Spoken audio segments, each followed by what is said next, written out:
Welcome, friends, to a tale as old as time, but with a twist. Imagine a beautiful hillside bathed in the warm glow of the afternoon sun. Here, a wise teacher, Jesus, shared profound words, captivating hearts and minds. But as the day wore on, more and more people arrived, drawn by his wisdom and presence. The disciples, ever practical, began to notice a slight problem. A very, very large problem.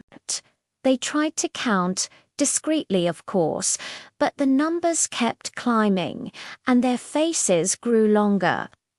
One disciple, in his frantic counting, even stumbled over another, creating a small, comical pile-up. The sun began its slow descent, casting long shadows, and with it a new kind of hunger began to stir. Not just for wisdom, but for something a little more substantial, like actual food. The disciples knew they had a situation on their hands. A very hungry, very large situation. How would they feed so many? The answer, they soon realized, was not going to be simple. As twilight approached, the disciples, looking utterly stressed, finally approached Jesus. They suggested sending everyone home, but Jesus had a different idea. "You give them something to eat," he said. The disciples exchanged bewildered glances. "But Lord, we have nothing," one exclaimed. Philip, ever the pragmatist, began to calculate the impossible cost. 200 denarii wouldn't even buy enough. Meanwhile, hungry faces filled the crowd. Children rubbed their bellies, their patience wearing thin. Then Andrew sheepishly stepped forward, a small boy by his side.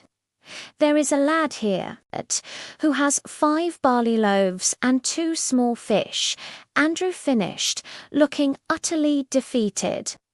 The other disciples reacted with disbelief.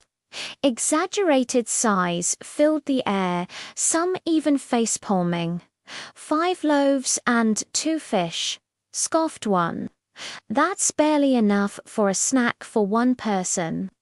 Another disciple muttered, "Perhaps we should just tell everyone it's a fasting retreat."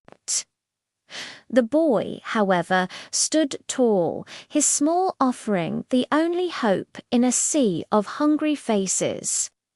Jesus, with a calm smile, took the meager meal from the boy's hands. He looked up to heaven, his gaze filled with faith, and blessed the humble offering. The disciples watched, skeptical, exchanging glances.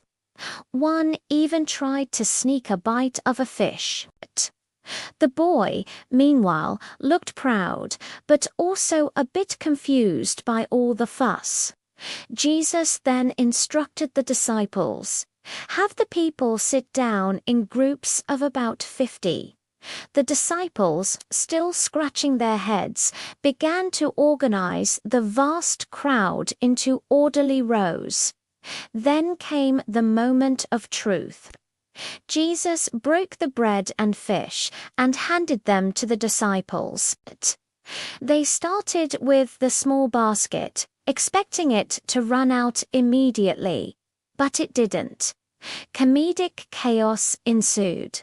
Disciples juggled loaves and fish, nearly dropping them, their eyes wide with disbelief. They tripped over each other, trying to keep up with the multiplying food, a whirlwind of bread and fish. The crowd's reactions were priceless. Initial surprise, then pure joy, then comical attempts to catch flying food. One disciple, thinking he was clever, tried to hide a particularly large fish for himself, but to his astonishment, it multiplied in his hands, spilling out for all to see. Children in the crowd were absolutely delighted, laughing and reaching for the endless supply of food. The disciples, now covered in crumbs and fish scales, continued their frantic distribution. The air was filled with the sounds of happy munching and astonished murmurs. Everyone ate until they were full, and still the food kept coming, a true feast of abundance. Finally, with every belly satisfied, Jesus instructed the disciples to gather the leftovers. The disciples, now exhausted but utterly amazed, began collecting the fragments. To their astonishment, they filled 12 overflowing baskets with the remaining food. A comedic struggle ensued as they tried to carry the heavy, overflowing baskets. Some nearly lost their balance, their faces strained with effort and disbelief. The boy, who had offered his small meal, watched utterly astonished and beaming with pride. Jesus smiled gently at the disciples, who were now looking sheepish but completely awestruck. They looked at the overflowing baskets, then at each other, shaking their heads in disbelief and wonder. A truly miraculous meal, proving that with faith, even the smallest offering can feed thousands.